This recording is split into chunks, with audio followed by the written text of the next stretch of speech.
I missed my flight because I'm too nice.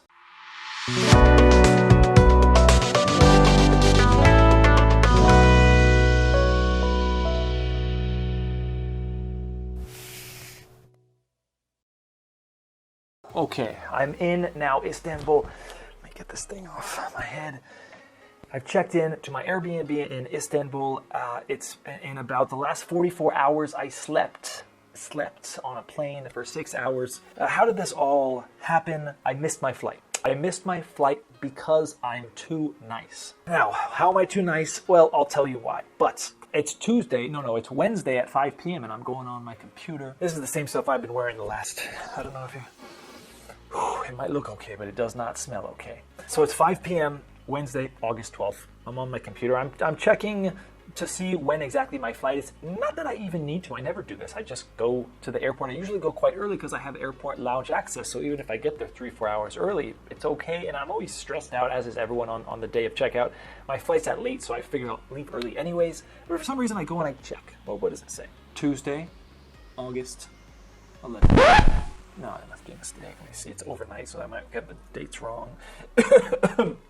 Well, it didn't take too long for me to realize, oh, fuck, I missed my flight. And not only that, I realized at this moment, I booked this flight because it was the only direct flight out of the very limited options anyways. So now I'm thinking, okay, what do I do? I've already overstayed my welcome at this Airbnb. I'm checking out way late. Checkout's at 11. It's at 6 p.m. The host said it was cool because they don't have anyone else checking in, but still, I'm like, I gotta go. Today is, it was August 12th. That was the last day of my visa. The day that the Indonesian government said, okay, everyone here for the coronavirus, here for free. August 12th is the last day you can be here. So I have to leave today. I think the fee for overstaying my visa is 1 million rupee, about $75 a day. So all this stuff is like kind of coming in. Oh my God, I could have been in Istanbul a day earlier. Jakarta is great, but I did literally nothing on Monday. I did literally nothing on Tuesday. I did nothing. I could have taken a flight. I did nothing. I saw what I wanted to see. It was nice. I was ready to go. The gyms, actually, another thing was the gyms were supposed to open in Jakarta on July 31st. They got extended and pushed out. They didn't open, so now I was without a gym for 2 weeks. Could have had a gym an extra day earlier. It was all good if I had this flight the next day, but it wasn't. Okay, I'm here now. What do? First thing I do is I call Turkish Airlines. Well, I looked at my email. Okay, where's the help button? There's no phone number. Where's the help? Click here to get help. I click there. Okay, where's the phone number? Where's the chat? I can't find it. There's nowhere. I'm like, what the hell's going on? So then I type in call Turkish Airlines. I find a number. I call them. It's not answering. I find another number. I call them. They finally answer and they say, okay, we have another flight for you. It's on Friday. Direct. And what's better is it's not going to cost you anything more besides maybe $100 change fee, but you don't have to rebook a flight. We can just change it. But I can't change it. Sales has to change it, and they're not working right now. But here's their email, and I say, oh man. So do I believe this guy, first of all, and think that he knows what he's talking about and that I don't have to buy another flight? That doesn't seem right. It was my fault. I missed the flight. And you guys are telling me I could just get him the next flight for $100 change fee? I'm like, do I believe this guy? So I convince him to give me the number anyways. I get the number, I call it, no one answers. I send an email and I say, hey, can I get a flight? Now it's like 5:30 and I'm like, all right, do I just wait on these guys and see? Do I risk it? Then I need to buy another 2 nights here at the Airbnb. I don't even know if it's full. Now I message my Airbnb host because he's already been very gracious, and I say, hey, this is the situation, and he's like, oh shoot, that's I'm supposed to bring someone over at 7 to show him the place, and I'm like, oh crap. I'm not even packed yet.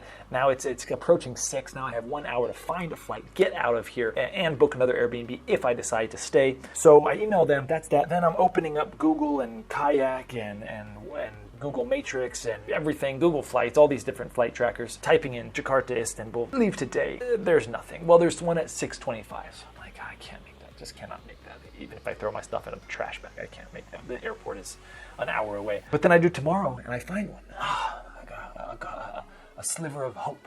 12:40 a.m. Not so bad flight, 20-hour flight instead of a 12-hour flight, 20-hour flight with a 7-hour layover. I'm like, okay, that's not terrible. It's not terrible. So it's through Qantas, so I try and book it through Qantas, and I book in, I'm clicking forward, getting my credit card details out. Bam, card declined. Oh, fuck, no. Okay, new card. Bam, card declined. Oh, fuck.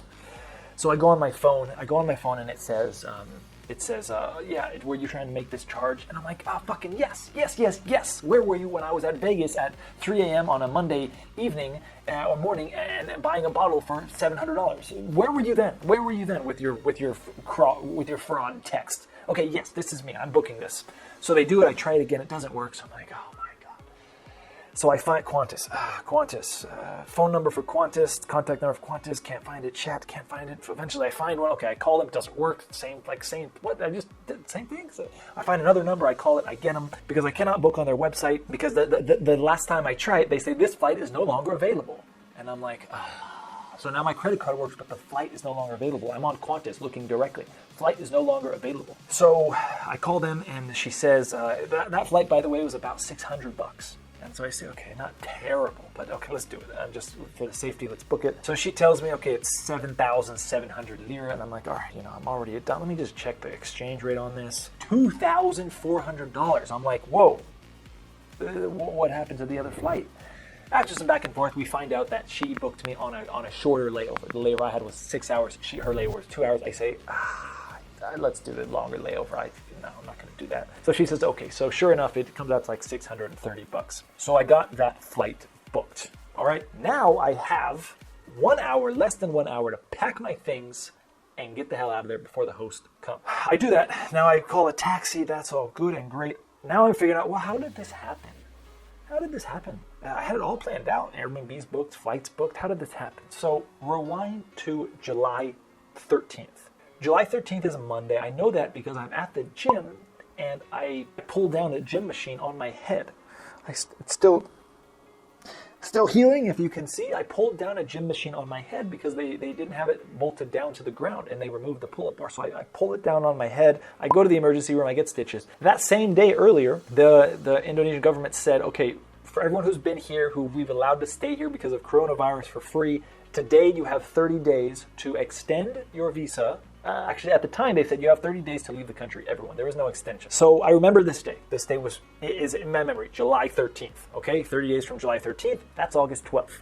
31 days in July, August 12th. Okay, so I book my Airbnb for Jakarta, and before this happened, the host, I messaged the host a few days ago on Sunday, and I said, hey, my flight's late. Can I have a late checkout? And the host said, maybe, but we have an inquiry right now, so it depends if they book or not. And I said, okay, understandable. But then as the day went on, I kind of remember at least thinking about when I booked this Airbnb 2 weeks ago, booking another night because it was cheap. It was just $30. And I knew I was going to check out very late, 7 hours after checkout. So I remember at least thinking about, all right, why don't you just book another night so you didn't have to ask him? He's probably hurting for cash anyways, given the times. But I think to myself, maybe I didn't do it. My flight's July 12th. August 12th. I remember booking it for August 12th, so I leave the country, on the day of. It all worked out great, 9 p.m., I'm good, I'm out. But then I'm like, well, so if I booked it an extra day, though, I'm like, I really think I booked it an extra day. If I booked it an extra day, this dude's lying. Because I have booked it an extra day. So I go to Airbnb and I check, all right, where am I booked to? And I'm booked to the 12th. I'm not booked to the 13th. So I'm like, okay, so maybe I just thought I was going to and I didn't because I booked to the 12th. And my next Airbnb is August 13th, the next day.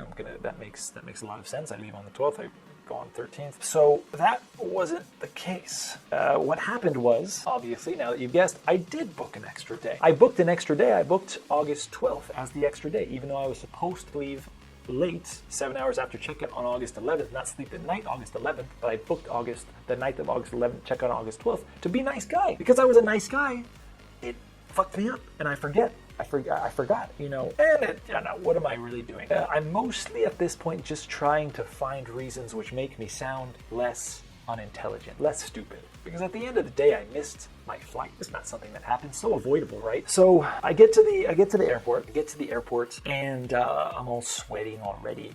And I think, I can go at least lounge and at least relax. If they have a shower, I can even do that if I have enough time. It's, my flight's at 12:40. So I go to the airport and I go to the lounge and I walk down there. Oh, finally, I made it temporarily out of business, out of service. We're not operating right now. I'm like, so that was that. I get to Doha. Now, this flight that I have booked, layover, 6 hour layover in Doha. So I get to Doha at like 4 a.m. and I go to the I'm going to the lounge. There's a lounge there. And I see, okay, this is a nice lounge. They definitely have a shower. I could just at least freshen up. On my way to the lounge, I happened to walk by the the customer service lounge or whatever counter. There's no one in line. I'm like, oh, wow. For Qantas, I'm like, oh, might as well go check it out. So I asked the lady, I say, hey, I know there's I wonder if there's an earlier flight. She says there is. I already knew it, but I say, I wonder if there's an earlier flight. I'm trying to take her on a persuasive journey. Oh, it all is working out, except at the very end, she doesn't know about yet. So she says, there is, indeed. And I say, great. Are there any seats available? She says, yes, there's 3. And I say, great, can I, I'm already here. I just had a flight from Jakarta. I must have maybe booked the wrong connection. Obviously, I would have booked this one if I could. Could you move me up to it? And she says, yeah. And let me see there. You're going to have to go to the ticket counter to see what the price difference is. And I say, oh, shoot, you know what? I actually know what the price difference is. It's 3 times the cost. And the reason why. So what happened is I just explained my story. I said, is there any way just to move me up? And she's like, no. And so I just said, I'm gonna explain my situation. I'm gonna explain my situation in a calm way, and maybe she'll have some pity on me. So I just simply said, I had this flight booked. I missed it because I booked an Airbnb for the extra night because of the late checkout, but I didn't remember that. So now that flight was direct, and this flight now is not direct. And so I'm going through kind of a bad day, and her colleague says, hey, come here. And so I go over there, and she's like, yeah, it's no problem. So let me call up my friend at the ticket office. She calls him up, and she says, okay, it's all good. Go ahead and go up there and get your ticket. I'm like, no, really? She's like, yeah, no problem. So I'm like, oh, thank you. So I go up to the ticket office. I get it. It's no problem. They switch me up. They give me a ticket. Now I go to the lounge, and the only downside is now at the lounge, which is a very nice lounge in Doha, I don't have enough time to take a shower. So now I'm so gross and dirty. But I have the flight. That's the end of the story. There was another time, about the persuasion thing at the end. I just want to make one comment. I was in Nha Trang, Vietnam, with my friend, and it was our last day, and we went to take a photo at an Instagrammable spot, and they closed at 6. We got there at like 5:50, and they were closing at 6. They didn't let anyone in after like 5:30, and we're like, oh man, that was really early. So we're gonna, knowing me, I'm trying anyway, so I'm going up to the guy anyways to see what's going on, see if we can go down there. And there's this little kid who's coming up, running up and saying, can we go? And the security guy's got like an angry face. He's like, no. The little kid's like, oh. And so we're literally standing there when this guy's like, no. And I'm telling my friend, I'm like, hey, I ask him, I say, he's like, no, it's closed. So I tell her, I say, hey, try, you're cute. Just tell him, hey, it's our last day. We just want a photo. And she's like, no, he literally just said no to you. He said no angrily to this kid. It's not going to, let's just go. And I say, no, let's just try. We're already here. We might as well try. She really didn't want to, but I convinced her to do it. And she did it. And he said, okay, 5 minutes. And she was like, really? I'm like, yeah, come on, let's go. So explain your points. If you're in a predicament, don't just accept it. Explain your situation to someone and get some sympathy from these folks. Sometimes it works. So anyways, I am going... I like that smell, actually. I'm going to take a shower. It's time to take a shower. First time in Istanbul. I have quite a nice view here. Check it out.